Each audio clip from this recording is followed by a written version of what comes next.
1970년대 인류는 목성에 대해서 제대로 아는 게 없었습니다. 파이어니어 그리고 보이저가 목성을 스쳐 지나가면서 사진 몇 장을 찍은 적이 있기는 한데 이건 말고는 목성을 제대로 관측한 적이 없었어요. 그래서 나사는 1970년대 인류 최초의 목성 공전 탐사선 갈릴레오호를 기획합니다. 목성을 계속 공전하면서 아주 오래 관측하겠다는 계산이에요. 갈릴레오호라는 이름은 시민들의 투표를 통해서 정해졌습니다. 이름이 갈릴레오로 정해진 건 나름대로 의미가 있어요. 자, 먼저 인류는 아주 오래전부터 목성의 존재를 알고는 있었는데 망원경으로 목성을 관측한 건 갈릴레이가 최초였어요. 또 갈릴레이는 목성 주변을 도는 이오, 유로파, 가니메데, 칼리스토 이렇게 4개 위성을 처음 발견했고 이 발견은 지동설의 증거가 돼서 과학혁명을 이끄는 결정적인 단초가 됐습니다. 자, 이렇게 생각하면은 갈릴레오호라는 이름이 상당히 적절한 네이밍이죠. 그런데 시민들의 투표로 이름이 정해진 갈릴레오 탐사선은 정작 시민들의 반대로 발사조차 못할 뻔한 위기에 처했습니다. 왜냐하면 갈릴레오에는 RTG라고 하는 전력 공급 장치가 탑재됐기 때문이에요. RTG는 방사성 동위원소 열전기 발전기예요. RTG의 연료는 플루토늄 238인데요. 이 플루토늄 238은 알파 붕괴를 통해서 지속적으로 열을 만들어내고 이 열을 전기로 변환시켜서 우주선에 전력을 공급해요. RTG는 단순한 선택이 아니라 불가피한 결정이었습니다. 목성은 태양에서 너무 멀리 떨어져 있어서 태양빛이 거의 닿지 않아요. 목성은 지구가 받는 태양빛의 25분의 1밖에 못 받죠. 탐사선의 태양전지를 달아봐야 목성 근처에서는 전기를 거의 못 만드는 거예요. 게다가 목성의 방사선도 문제입니다. 태양전지파는 이런 방사선에 쉽게 망가질 수 있어요. 반면에 RTG는 방사선에도 강하고 구조도 단순하고 수십 년 동안 안정적으로 전력 공급이 가능해요. 또 플루토늄은 폭발물이 아니라 고체 세라믹 형태로 밀봉돼 있어서 외부 충격에도 잘 부서지지 않습니다. 하지만 대중들은 이미 공포에 질려 있었어요. 1986년 2개의 재앙이 연이어 발생했기 때문이에요. 1월에는 우주항복선 챌린저5가 발사 직후에 폭발했고 또 4월에는 체르노빌 원전 사고가 발생하면서 전 세계적으로 대량의 방사능이 유출됐어요. 이것 때문에 미국 시민들은 이렇게 외쳤습니다. 로켓에 핵물질을 싣는 건 결사반대입니다. 만약 로켓이 폭발하고 플루토늄이 대기로 터지면 어떡할 건데? 에이? 당시 나사의 과학자들은 핵 폭발은 일어나지 않고 플루토늄이 대기 중에 퍼질 일도 없다고 설명했습니다. RTG는 충격에 강하고 불에 타지도 않고 고체 세라믹으로 만들어져서 산화되지도 않고 수십 겹의 캡슐에 밀봉돼 있습니다. 또 저희는 모든 사고 시나리오를 가정해서 실험까지 마쳤어요. 그 어떤 폭발이 일어나더라도 플루토늄은 대부분 회수 가능합니다. 하지만 사람들은 핵이라는 단어 앞에서 과학보다는 감정으로 반응했어요. 반핵단체와 환경단체들은 나사와 미국 에너지부를 상대로 소송까지 걸었죠. 결국 갈릴레오호는 법원의 판결 없이는 날 수 없는 처지가 됐습니다. 하지만 최종적으로 미국 연방법원은 원고의 소송을 기각했어요. 그 이유는 이렇습니다. 실제 사고 확률이 매우 낮고 나사의 대응은 절차적으로 문제가 없다. 이에 원고의 소송을 기각한다. 갈릴레오호는 그제서야 지구 중력을 벗어날 수 있었습니다. 참고로 소련이 RTG를 수백 개를 만들었다가 이걸 꽤나 많이 잃어버렸는데 이거를 시골에 있는 어떤 사람들이 나무를 하다가 추운 겨울에 이 RTG를 발견하고 난로로 쓴 적이 있어요. 이때 이 사람들은 이 RTG의 방사선에 피폭되고 말았어요. 이 이야기 제가 예전에 만들어둔 영상이 있으니까요. 지금 우측 상단에 나오는 카드 설명란의 링크를 통해서 시청해보시기 바랍니다. 1989년 10월 18일 목성 탐사선 갈릴레오는 우주항복선 아틀란티스호에 실려서 지구를 벗어나서 우주로 향했습니다. 이때 갈릴레오는 목성으로 직방으로 가는 게 아니라 금성을 한 번, 그 다음 지구를 2번 스윙바이하고 나서야 목성으로 향했어요. 그렇게 해서 연료도 아끼고 속도도 많이 얻는 거죠. 자, 이때 금성을 스윙바이하고 그 다음 첫 번째로 지구를 스윙바이한 직후 갈릴레오는 재밌는 실험을 하나 진행해요. 첫 번째로 지구를 스윙바이한 다음에 지구를 관측하기 시작한 거예요. 갑자기 웬 지구? 지구를 관측해서 뭐하게? 이것은 칼 세이건 연구팀이 주도한 한 실험 때문이에요. 자, 만약에 지구가 수십 광년 떨어진 외계 행성이라고 칩시다. 우리가 수십 광년 떨어진 지구를 관측했을 때 어떤 신호를 관측해야지만 이곳에 생명이 있다는 걸 알 수 있을까요? 칼 세이건은 갈릴레오호를 가지고 지구의 대기를 분석했어요. 그 결과 산소와 메탄이 비정상적으로 공존한다는 사실을 포착했습니다. 산소하고 메탄은 서로 쉽게 반응하기 때문에 물과 이산화탄소로 바뀌는 게 정상이에요. 그런데 지구의 대기에는 이 두 가지 기체가 함께 안정적으로 존재합니다. 뭔가가 계속해서 산소하고 메탄을 공급하고 있다는 뜻이겠죠. 지구의 산소하고 메탄이 공존할 수 있는 것은 지구의 생명활동 덕분이에요. 이 연구는 향후 외계 생명체 탐사에 중요한 영향을 끼쳤습니다. 아주 멀리 떨어져 있는 행성에 우리가 직접 가보지 못하더라도 그곳에 생명체가 존재할지 안 할지 어느 정도 확률은 계산할 수 있으니까요. 최근에 이거랑 거의 비슷한 방식으로 K218b의 대기를 분석한 결과 생명체가 존재할 확률이 대단히 높다라는 것도 알아냈죠. 이거에 대한 영상도 리뷰영이 채널에 올려놨으니까 우측 상단의 카드 그리고 설명란에 링크를 참고하시기 바랍니다. 1991년 2차 지구 수행바이까지 1년 8개월 남은 시점, 갈릴레오호에 큰 문제가 발생합니다. 고해상도 접시 안테나가 갑자기 안 펴지는 거예요. 만약에 이 안테나가 끝까지 안 펴진다면 고해상도 사진 그리고 데이터를 지구로 전송할 수 없게 돼요.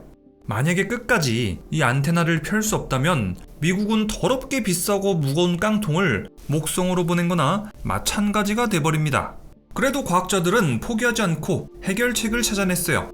바로 남아있는 보조 안테나를 활용하는 거예요. 이걸로 과학자들은 압축 알고리즘을 새로 짜고 데이터 포맷도 재설계하고 오류 수정 방식까지 개선하면서 느리지만 안정적인 데이터 전송 시스템을 만들었어요. 그리고 마침내 갈릴레오는 사진 수백 장을 지구로 보내는데 성공했습니다. 앞으로는 한 장 한 장의 사진과 데이터가 그만큼 더 귀중한 데이터가 된 거예요. 갈릴레오는 약 6년 동안 목성을 향해 날아갔습니다. 그리고 1995년 7월 13일 목성에 도착하는데 약 5개월 남은 시점, 갈릴레오호는 대기 진입선을 분리했습니다. 그리고 1995년 12월 7일 목성 도착일, 궤도선은 목성 공전 궤도에 진입하면서 앞으로 8년 동안 목성을 탐사하게 돼요. 그리고 대기 진입선은 목성 대기로 진입해서 목성 내부 환경을 탐사하게 돼요. 대기 진입선은 성공적으로 목성 속으로 들어갔어요. 진입선은 목성 대기권에 진입한 다음에 낙하산을 펼치고 58분 동안 실시간으로 데이터를 전송했습니다. 전달받은 데이터는 다음과 같아요. 풍속은 시속 700km 이상, 압력은 지구의 20배, 온도는 무려 150도, 상층 대기에서는 지구와 유사한 구름 구조와 함께 염화 암모늄, 메탄, 암모니아 등이 감지됐습니다.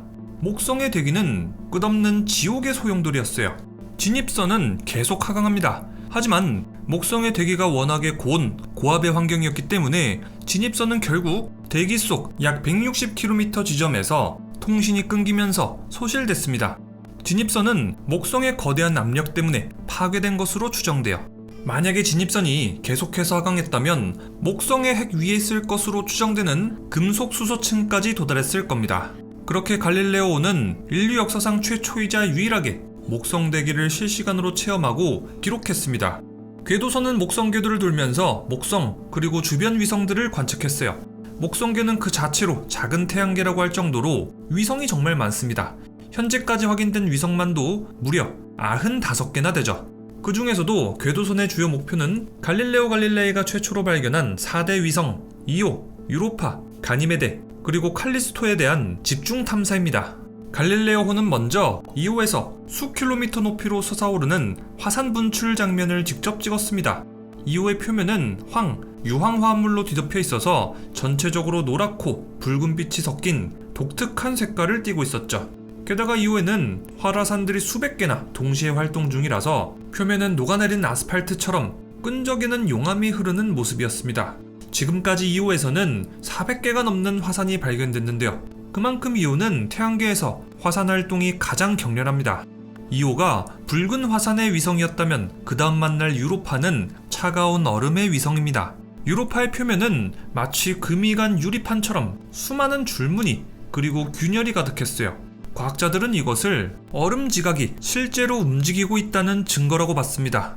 즉, 유로파의 얼음 아래에 액체 상태의 바다가 존재할 가능성을 의미하는 거였죠. 과학자들은 유로파에서 이상한 자기장 패턴을 발견했고 이것은 전도성 액체, 즉 염분을 포함한 바닷물이 존재할 수 있다는 간접적인 증거로 해석됐습니다. 또 중력장 분석을 통해서 유로파 내부에 밀도 차이가 있다는 사실이 밝혀졌어요. 이것은 얼음층 아래 물 같은 밀도 낮은 층이 있을 가능성을 시사합니다. 또 추정에 따르면 유로파의 얼음층 아래에는 지구 바다보다 더 많은 물이 있을 거라고 해요. 이 정도 규모라면 단순한 물 저장소를 넘어 생명체의 터전일 가능성도 충분하죠. 또 지구를 보면 유로파 바다에 생명체가 있을 가능성 절대 낮지 않습니다. 지구에서도 태양빛이 전혀 닿지 않는 바닷속 깊은 곳 수심 3-4천 m 아래 심해까지 들어가면 열수 분출구에서 뜨거운 물과 함께 다양한 물질들이 솟구치고 있어요. 이 주변에서 박테리아, 게, 새우, 심해역까지 여러 생명체들이 생태계를 이루고 있고요. 이 생물들은 태양빛 없이도 살아갑니다. 열수 분출구에서 나오는 화학물질을 에너지원으로 삼아 햇빛 없이도 돌아가는 독립 생태계를 만든 거예요. 유로파도 마찬가지일 수 있어요. 목성의 강한 중력이 유로파 내부를 잡아당기면서 조석 가열이 일어나고 그 덕분에 얼음 밑에 있는 바닷속에서도 열이 만들어질 가능성이 있습니다. 즉 지구의 심해처럼 어두컴컴하지만 생명이 넘치는 공간이 펼쳐질 수 있다는 거예요. 자, 이렇게 지구의 사례를 봤을 때 유로파의 바다 어딘가에 생명체가 살고 있을지도 모른다는 상상, 전혀 말도 안 되는 상상은 아닙니다. 갈릴레오호는 태양계에서 가장 큰 위성 가니메데도 관측합니다. 가니메데는 목성의 위성인데도 그 크기는 수성보다 더 커요. 태양계 행성보다 목성의 위성이 더 크다니 정말 놀랍죠? 갈릴레오호는 가니메데에서 자기장을 감지했는데요. 이것은 가니메데에 액체 상태의 핵이 존재할 수도 있다는 강력한 증거입니다. 또 가니메데도 유로파처럼 지하에 액체 상태의 바다가 존재할 가능성도 제기되고 있습니다. 마지막 위성은 칼리스토예요. 근데 이 친구를 보면은 느낌이 완전히 달라요. 지질 활동 같은 건 거의 없고 표면엔 수십억 년 전 충돌 자국이 그대로 남아있거든요. 말 그대로 태양계 초창기에 멈춰버린 우주 화석 같은 느낌입니다. 일부 연구에서는 칼리스토 내부에도 얕은 지하바다가 있을 수도 있다라고 하지만 워낙에 칼리스토는 조용하고 또 변한 게 없어서 생명이 살고 있을 가능성은 거의 없다고 보는 편이에요. 갈릴레오호는 목성에 대한 탐사도 많이 해냈습니다. 먼저 대적반에 대한 대규모 관측으로 대적반은 어떤 구조인지, 구름은 얼마나 두꺼운지, 온도 분포는 어떤지 등등 중요한 정보들을 얻었어요. 목성은 태양계에서 가장 강력한 자기장, 방사선을 가진 행성입니다. 갈릴레오호는 이것을 정말 자세히 측정해서 목성 자기장의 구조, 방사선 벨트의 크기와 강도, 고에너지 입자의 흐름과 분포를 밝혀냈습니다. 이 자료는 나중에 목성을 방문하는 모든 탐사선들이 참고할 정도로 정확하다고 해요. 대표적으로 나사의 목성 탐사선 주노는 갈릴레오의 방사선 데이터를 보고 방사선이 가장 약한 경로를 계산했습니다.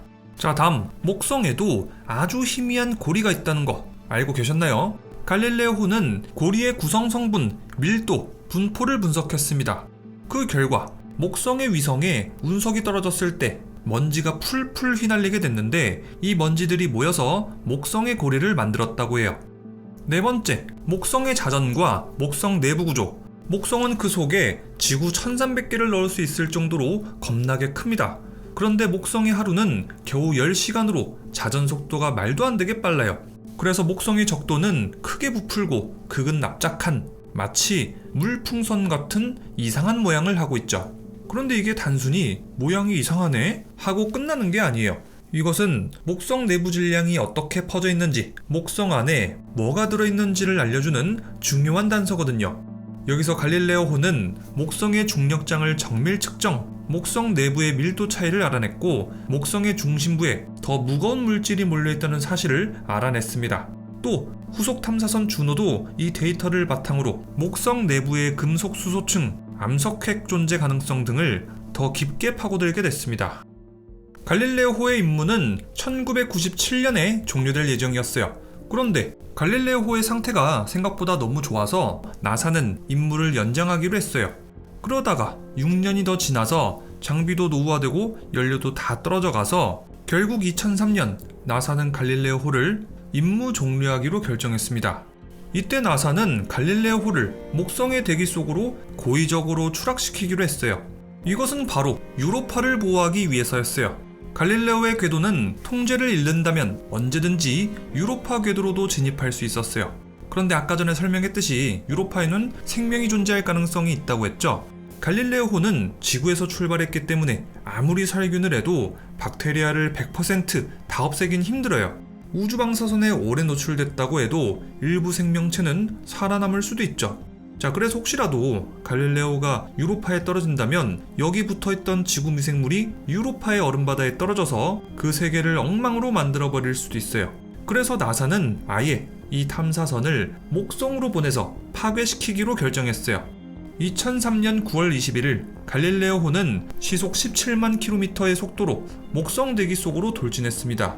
그리고 갈릴레오호는 완전히 산산조각 나고 소멸됐습니다. 갈릴레오호, 이 양반 갈 때도 완전히 예술로 가죠.